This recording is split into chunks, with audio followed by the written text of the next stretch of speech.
And we are live. Hello, everyone, and welcome back to a new Presumption Debates.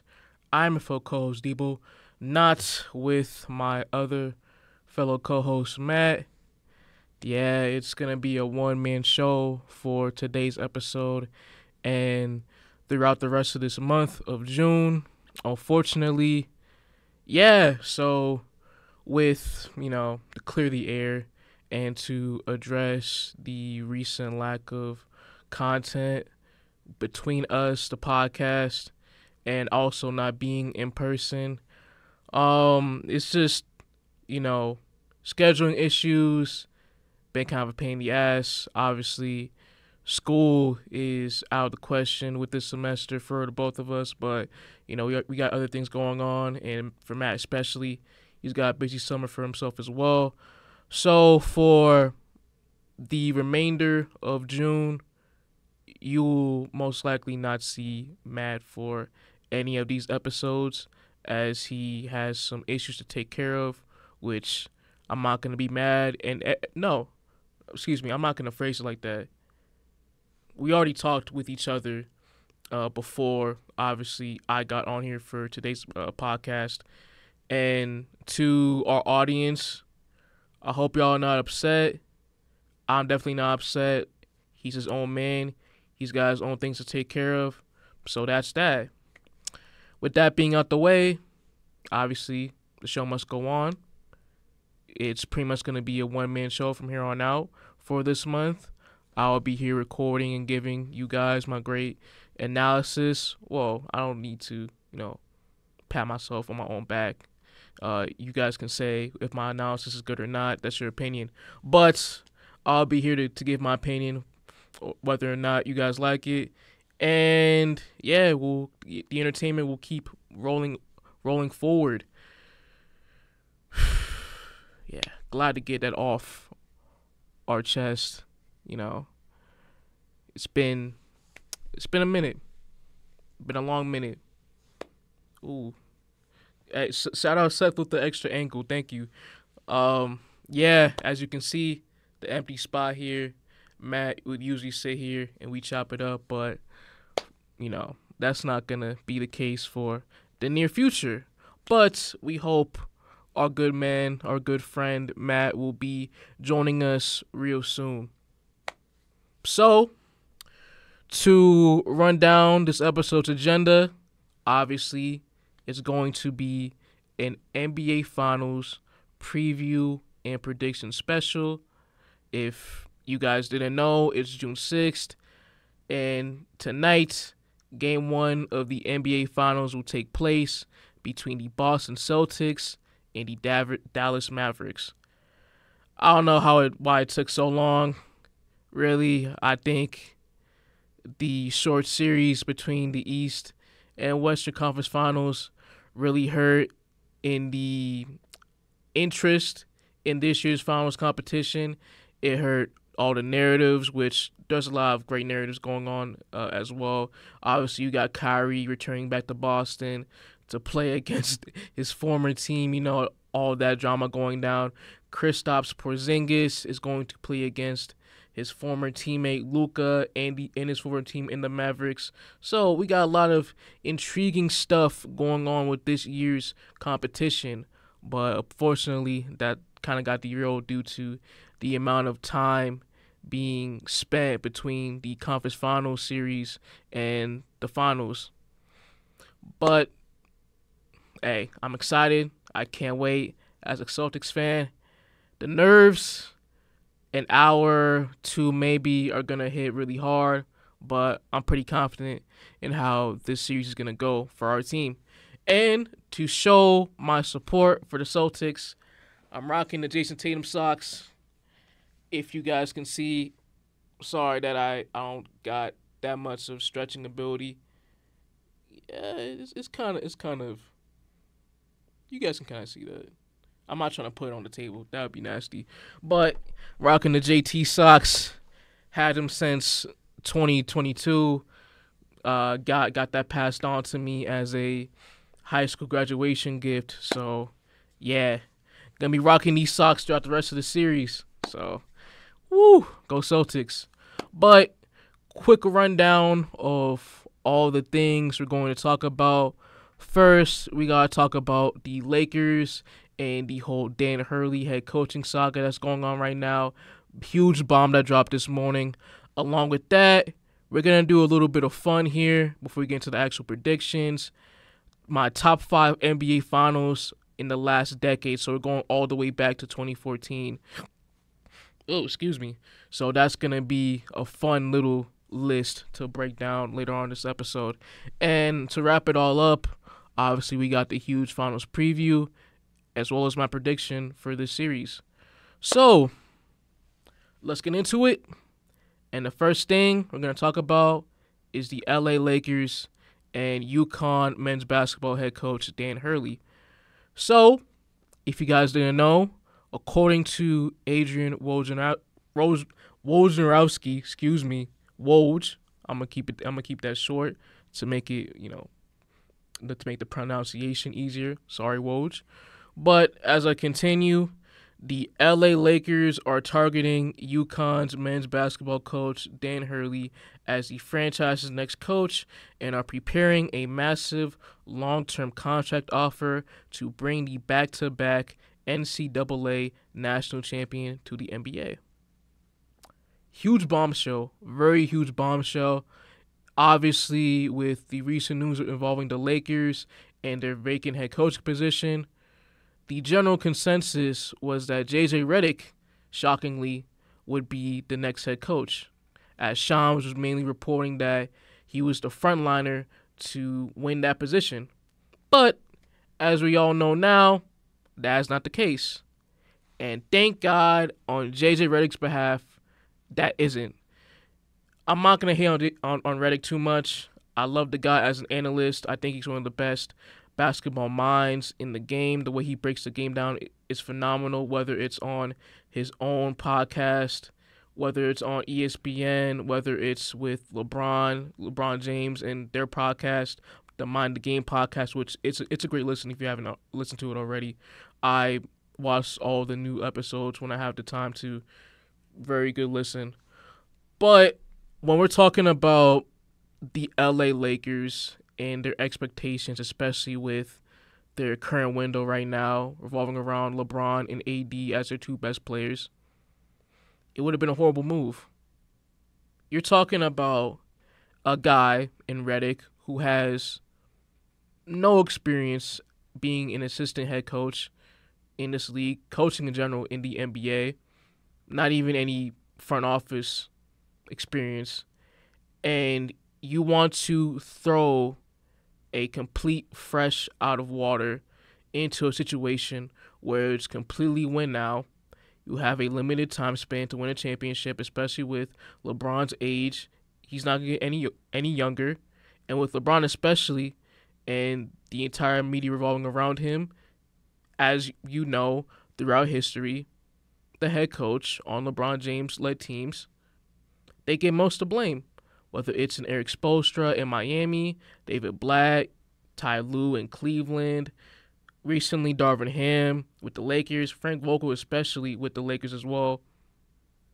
The amount of lenience, the amount of grace the media are going to give a freshly new head coach, especially on a LeBron-led team, is very slim. And for JJ Redick, I don't think that would have been a fair shot for him to showcase his abilities as a head coach. It wouldn't have been that way at all. Now, focusing on Dan Hurley, I think it would be a much better move to put him in that position. We all know the amount of brilliance he's been doing at UConn. Recently won a chip, obviously, against Purdue in the final. One of the most dominant tournament runs we've ever seen in recent memory. Having multiple high-end prospects, being known as a great developer of players, being known as a great leader, a great outspoken coach, very fiery, great passion. I think despite him not previously coaching an NBA team before, I think it would be a great fit. It would be a very good fit. And the news we've been getting from the Lakers the ownership staff, Rob Pelinka, the GM, LeBron especially, him too, they're on board with this move. And not even this current window of LeBron and AD, but moving on forward as they head to a new era with the franchise. So that's great in of itself. And with going back to Hurley being a passionate head coach, him being well outspoken, when you're comparing him and a guy like Darvin Ham, which towards the end of his tenure with the Lakers, all of the reports that came out, AD saying, we're not as focused of a team as we want to. I think that would be great for this team moving forward, bringing in a guy who has much respect in the locker room, very, very passionate, being a great leader, despite obviously the jump from college to the NBA level. You're not going to be dealing with young teens, young adults anymore. You're going to be dealing with grown men with grown lives, got wife, got family, kids, everything like that. But I do believe that he'll be able to adjust to that. And with LeBron already having a great connection with Hurley, I think that would be great for the Lakers moving forward.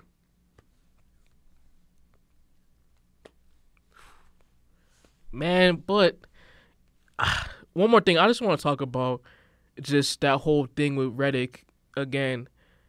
When the podcast started, I never really considered anything like that between JJ and LeBron. I thought it'd be a little fun thing that they get together and just record and talk about their love of the game, talk about all these different schemes of basketball, which is great. But as we were getting more and more reports of the Lakers potentially wanting him to be their head coach, I was like, that's kind of sketchy. That's kind of sketchy to where this podcast recently started and obviously the Lakers got eliminated by the Nuggets in the first round. Ham left as the head coach. Job was open. And you got this connection already between LeBron and JJ going along. I thought it was kind of sketchy. But obviously that is not the case right now. Redick is not the front runner. So conspiracy theories aside, I guess that wasn't all that. So, hey, it's kind of funny to look back on. All right. Next segment, we are going to do a little bit of fun. We got a list. My top 5 finals in the past 10 years. Again, dating back to 2014. That was the second matchup between the Spurs and the Heat. A little bit of a reference for you guys here. So, yeah, pretty straightforward. Let's get into it. All right. Coming in at number 5, I have the 2022 finals between the Celtics and the Warriors. When I was trying to do this list to put at the 5 spot, there were a lot of limited options other than 2022. Could I choose between 2014? No, most of the games were blowouts, although the Spurs displayed an excellent brand of basketball. The KD Warriors series, 2017-2018, hell no. 2 of the worst series of all time. The finals last year between Nuggets and the Heat, absolutely not. That was a horrible finals as well, too. So, by default, we're going to put 2022 in here. Despite that, and with the series being basically over after Game 4, really, and 0 close games throughout that finals, all the winning teams won by double digits in every single game, there was still a decent amount of memorable moments. Obviously, you had Steph's Game 4 performance, sadly, at the Garden to tie the series up 2-2. Man, I got mad flashbacks talking about this. I don't want to. Damn. I still got to, but I don't feel like talking about it. But Game 4 Steph, probably the greatest game of his career. I thought it was the greatest game of his career, legacy defining moment, and just to witness really the Warriors stamping themselves as a legit dynasty after all of the narratives about, oh, KD, you know, those ships are fake. KD was the main reason why this was a dynasty to begin with, and for them to completely shut off the noise and win that as well was pretty cool to watch as a neutral. Unfortunate for me, especially, but cool to watch as a neutral. And also you had Jordan Poole splashing those buzzer beater shots from half court. That was kind of cool, but obviously for me, I thought that was annoying as hell. I don't like Jordan Poole still for that to this day. But, hey, he got money and I don't, so it doesn't matter. Let's move on. At number 4, we got 2019 between the Raptors and the Warriors. I think we don't give this series enough credit for being very entertaining. And I understand the Warriors were obviously very banged up. You had KD not even starting this series, and when he came back in Game 5, he had the unfortunate Achilles season-ending injury, which that's pretty bad. You had Klay, his ACL tear in Game 6. That was awful as well. Boogie was banged up. So the perception from some people, yeah, I can understand where they're coming from with the series not being entertaining, really. But if you really look at it from game to game, minus games 3 and 4 in when they played in Golden State, 1 and 2, 5 and 6, all bangers. All very close, all went down to the wire, and a lot of very clutch shots are being hit.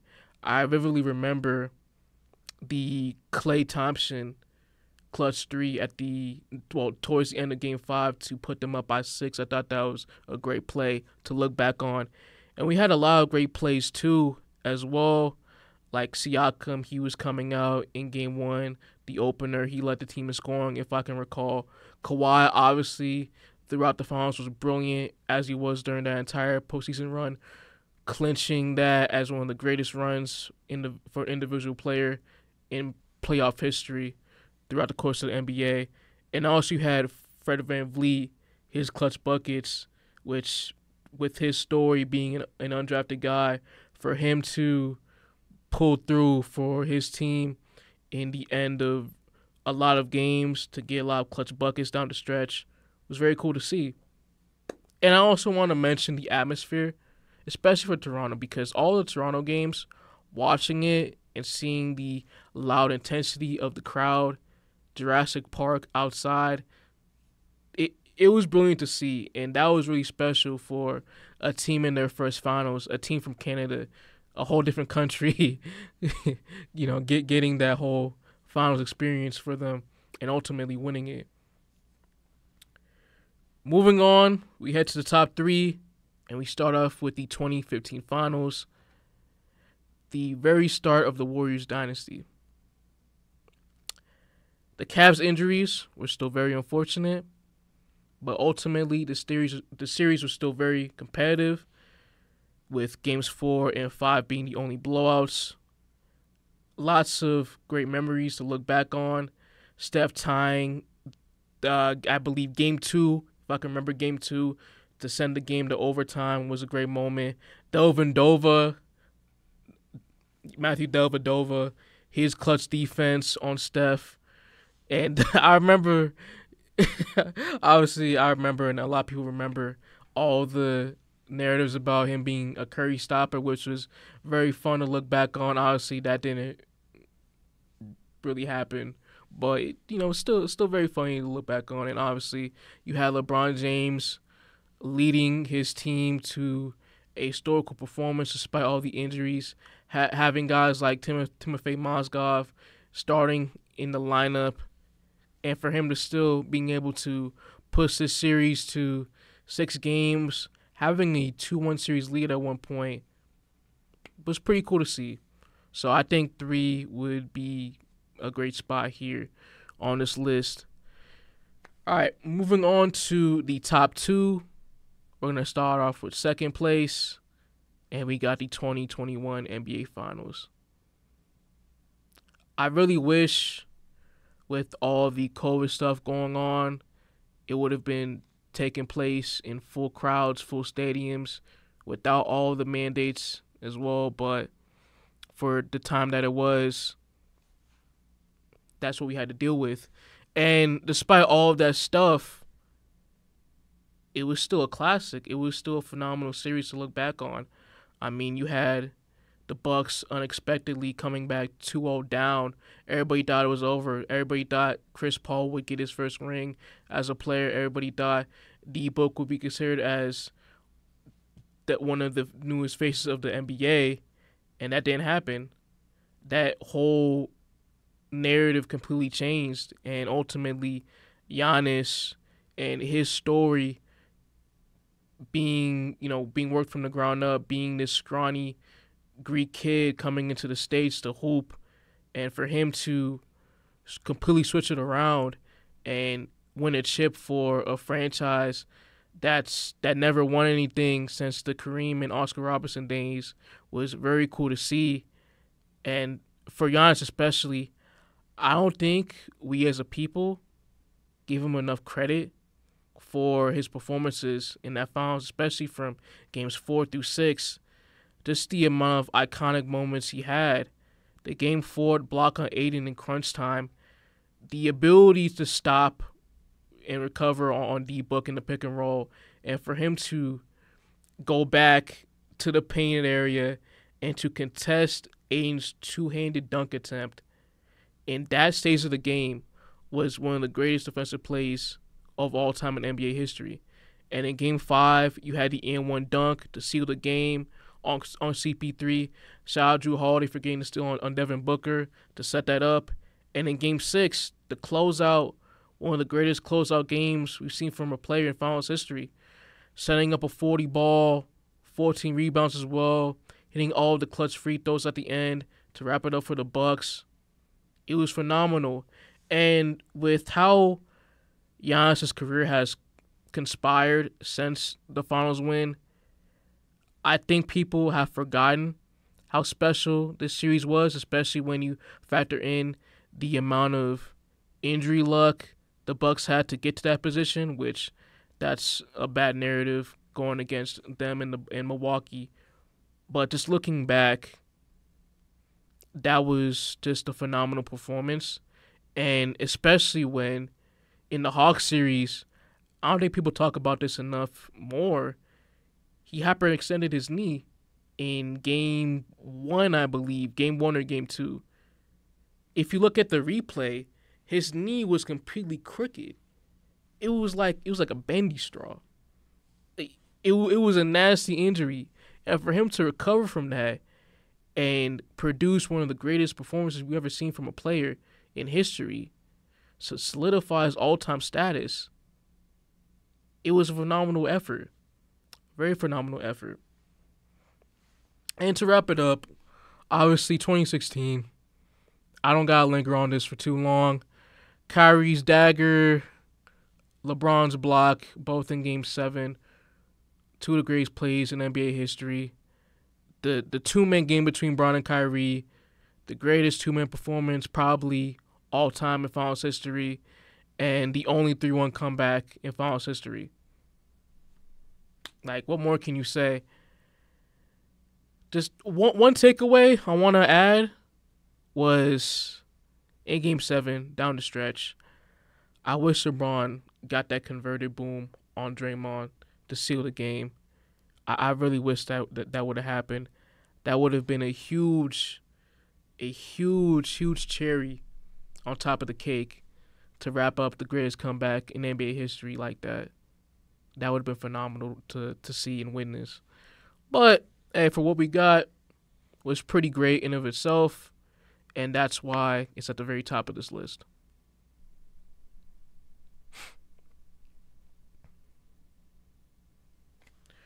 All right. With the final segment for today's episode, the main segment, the segment you all have been waiting for. We got the NBA Finals preview between the Celtics and Mavs. I want to start off with the Celtics and their path to the finals and to address all the narratives. So, obviously, our run to the finals was weak. Is what it is. A ton of players were out for the majority of, if not all of the series. You had Jimmy not playing a single game in the first round. In the second round, you had Donovan Mitchell being out after Game 3. You had Jared Allen not even playing a single game. And in the conference finals, Tyrese Halliburton, after Game 2, he suffered a leg injury that kept him out of the last 2 games. So, yeah, I do admit that we had a very easy path to the finals. The easiest of all time? No. I think when you look back at some of LeBron's runs in the finals in the East, I thought those are easier. Way easier. Like 2016, easier. 2015, and so on and so forth. In the 80s with the Lakers and Celtics, they had a ton of easy paths to the finals as well. So that's not the easiest finals run in NBA history that we've been on this season. But regardless, if you want to discredit us for that, I don't really care. Because when you look at every single playoff winning team, every championship winning team throughout NBA history, they all had to do with injury luck. They all had significant injuries to their opponents in some point in their run that helped them win the chip. Whether it's last year with LeBron, his foot injury in the conference finals, he was banged up. In the finals with Jimmy not being 100%, and especially in the first round when with Minnesota, the team that ultimately beat them the year after in the second round, in this playoffs, we're missing both Naz Reid and Jaden McDaniels, 2 key contributors. You go on 2022 when the Warriors won it, Jamal Murray and Ja Morant both missed significant time in those series. 2021 with Milwaukee, obviously you had with the Nets, Kyrie and Harden were out, and the conference finals Trey was out for the majority of the series as well. So I'll say this. Every single championship winning team, you can put an asterisk like assign an asterisk to it. Damn, I can't pronounce like Zion. Oh, the thing is, like, you can critique every single championship winning team for them getting lucky with injuries. Every single one. So, with us, I don't really care. You play who you beat, and that's what we did. We blew out most of the competition. 8 of our 14 wins were blowouts. We won every single game on the road. We were 6-2 at home. And we clearly showed to be the best team in the conference. And that's why we're here. So I don't care about other teams' injuries. That's too bad. We've had to deal with that. We've had to deal with that years prior before too as well. So we're familiar with that. And yeah, basically, usually the healthiest team, the best and most healthiest team, they win the championship. Is what it is. So I don't feel too bad about that. I know we still got to win 4 more games to get it, but if we do win it, I don't really care. Too bad. We the champs, and you're not. Tough break. You can hate on Boston all you want. Hate on the organization all you want. Hate on Tatum all you want. Hate on Missoula all you want. Hate on Jaylen Brown all you want. If you win a chip, y'all did it. Simple as that. Very simple as that. Moving on to the actual preview. Obviously, Kristaps Porzingis, who was previously out this past month with a calf strain he suffered in the Heat series in Game 3 of the first round. He will be back healthy for Game 1. Whether he'll start or be on the bench as of this recording, I do not know. Hopefully you can get some news with that very soon. But with him coming back, albeit not 100%, is very huge. Very, very huge, especially for a big rotation, which has been stretched throughout this run. Obviously, you had Al Horford taking on the role of being the starting 5. I love Al, but the man is 37, going on 38 years old. At some point, especially going up against a Mavs team who like to attack the switches on bigs, with both Luka and Kyrie being the two greatest offensive players in this entire league, to get a guy like Porzingis back is huge for us, especially defensively, and especially for our big rotation, because other than Al Horford, who else we got? Neemias Queta hasn't played at all this postseason. Luke Kornet has been really pretty much a non-factor throughout the playoffs. And Xavier Tillman, the trust between Missoula and him getting important minutes, it's not there, as we've seen throughout. So getting Porzingis back is very huge. In my opinion, he shouldn't start right away. He shouldn't. You got to come off the bench as a 6-man. I don't want him, especially with his injury history and with the calf strain, having him defend against these guards in the switches and protecting the rim as a rim protector. I don't want him to take on that much of a load, especially with the amount of rust he has in a intensified, high-stakes final series to start off. I don't want to put him in that position. I want to see him being put in that position. And I'm pretty sure that Missoula and the rest of our coaching staff don't want to put him in that position as well. So that'll be very interesting moving forward, seeing that as the series progresses. Obviously, other than the two J's, Tatum and Brown, Holiday, Derek White, and Al Horford have to be very huge for us against the Mavericks. For Drew, can he keep up his great efficiency since the Cavs series? Very great two-way player. So many defensive stops in the clutch as well. We all know the huge steal he had on Andrew Nembhard in Game 3 to steal the series. Not steal the series, steal that game in Indiana. And just the amount of clutch shots, crucial shots, hitting his open looks, whether it's in the corner or on the wing from 3, that'll be very huge. For Derek White,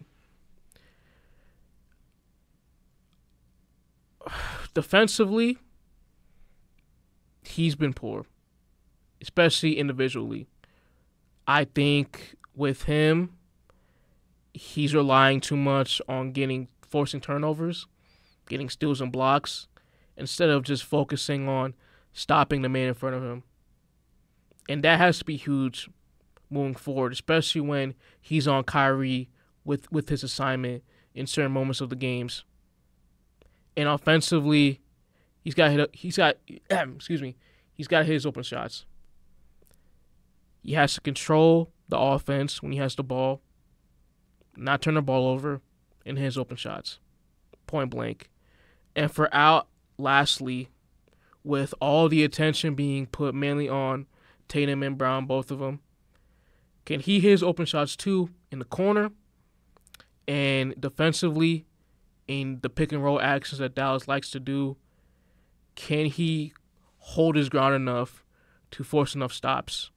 Which I think Al, with obviously his age and conditioning and the circumstance that we've been put upon ourselves in this run, has done a solid job defensively. But in certain stretches, especially with what we saw in the Cavs series, when he had to guard faster, quicker guards like Garland and Mitchell, both of them, he struggled at points. So that's going to be a huge thing to look at moving forward, is can he keep up that defensive intensity and be a positive on that end, as well as offensively hitting his open looks in the corner, which we usually put him there in these sets that we like to run.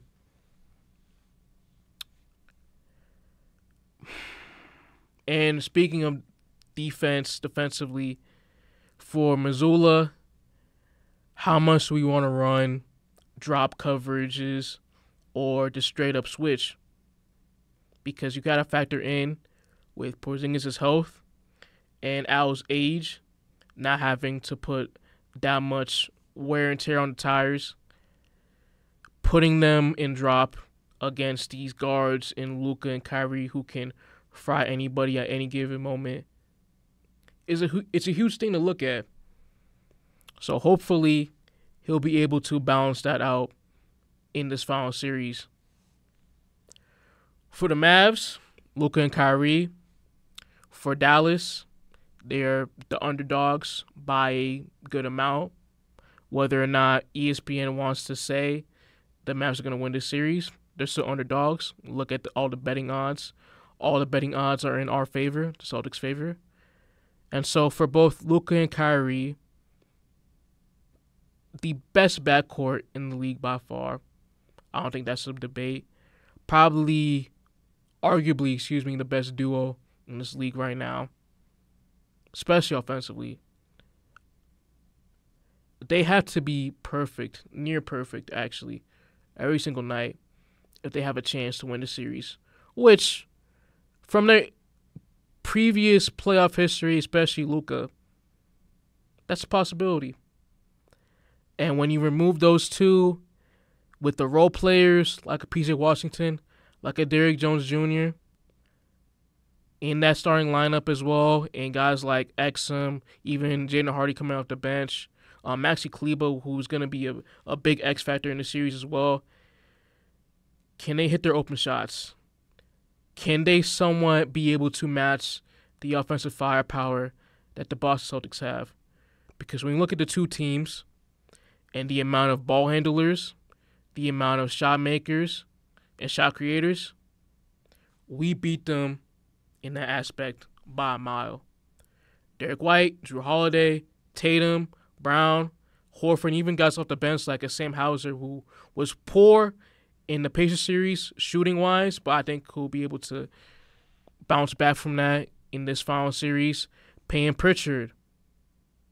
All those guys I can mention can shoot effectively, with Brown being the worst one in that list from three, but even then, he's still a respectable three-point shooter. You can't leave him open if you were able to not have as much coverage on a player offensively. If you're Dallas, then Brown's the guy to leave open. But even then, you can knock down those threes when able to. So for Dallas, as an offensive unit, it's going to be an all-time effort from role players. Can they hit their threes at a very efficient manner against a historically great three-point shooting team? The best three-point shooting team in the league by far. The team that takes the most threes in the league. You can't win these games hitting more twos than threes. You just can't. So that's going to be very interesting to look at. As I was saying, Maxi Kleber, who came back in the Wolves series, is probably going to be the biggest X factor. I think when you look at the Celtics now at Porzingis back, them being able to space the floor, going in these 5-out sets. Everybody on this team being a very capable shooter. For both Derek Lively and Daniel Gafford, two bigs who have been very great in this whole postseason run for Dallas. Lively especially, that kid's phenomenal. What a great run for the rookie, man. Especially against the World Series. Super efficient, being a great defensive pest against the Wolves bigs and Towns and Gobert, both of them. Also being a great rim protector. But for this series, Kleber is going to be their most important big. He is their quickest big. He is the best big that can defend outside the paint.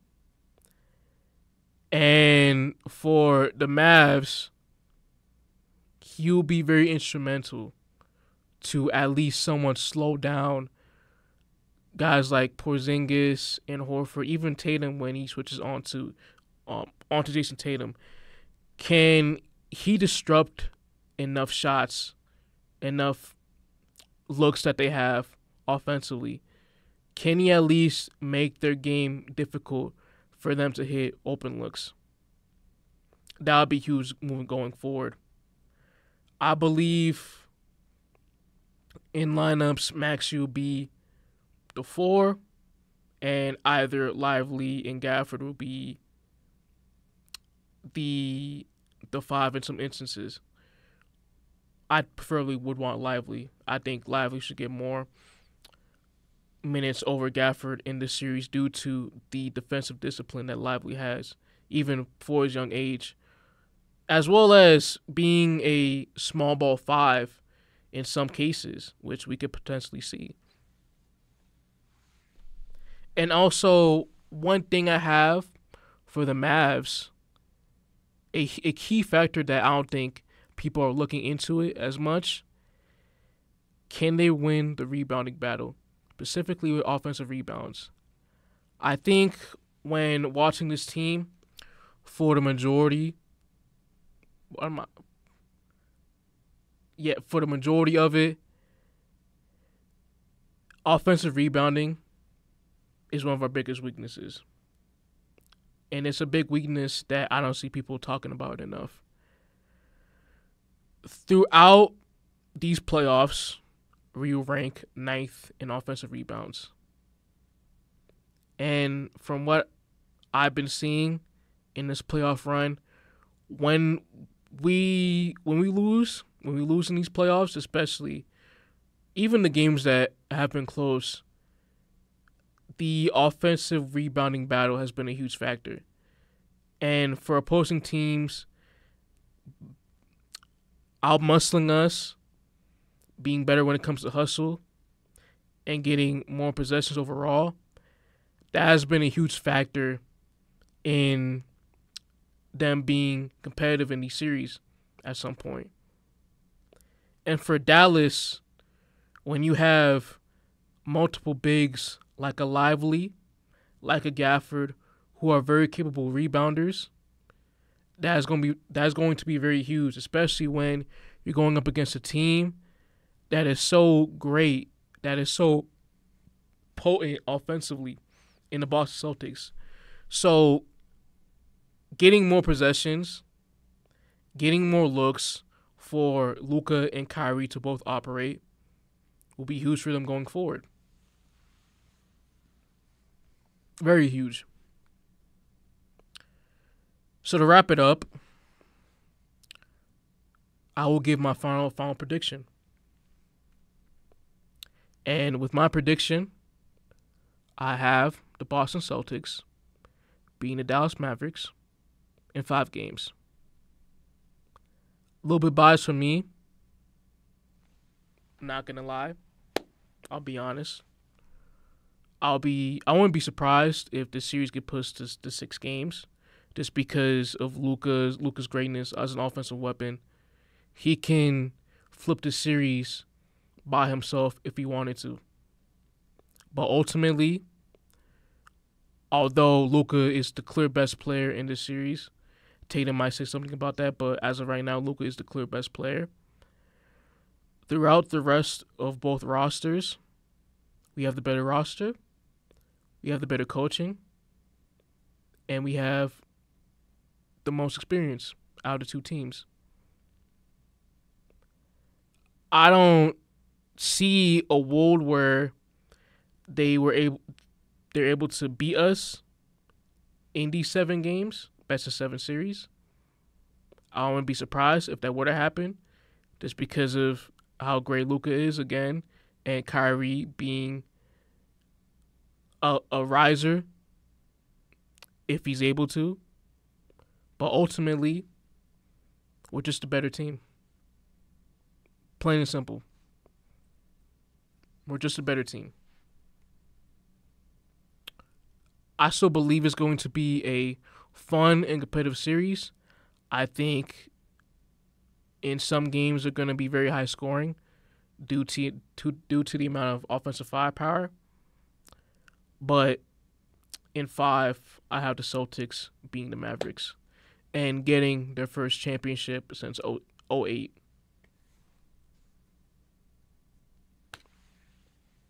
Hey, if we want to be underdogs, if you want to run with that narrative, then let's run with it. Shoot, I don't mind. I'm sure the rest of Boston, they don't mind. Every other Boston fan, they don't mind. Let's do it. Hey, we've been shit on for this entire postseason run, though, for the longest. Like, if you want to be the underdogs, then let's be the underdogs. If you want to say Dallas are the favorites, you want to say Dallas are going to beat us in 6 and 7, if we do beat them, especially in a shorter series, then I don't want to hear nothing. I don't want to hear nothing about Luka needing any help. I don't want to hear nothing about that. If they were the better team, they would be able to beat us 4 out of the 7 times, or 5 or 6. Plain and simple. Very plain and simple. But, you know, that's over.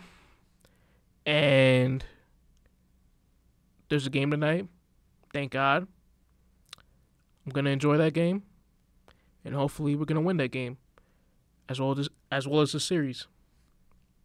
Yeah. I can't wait. One more thing. Post-game videos, live streams after each game should be uploaded or posted on our YouTube throughout this finals. I think that's going to be the goal for us through these next week or two.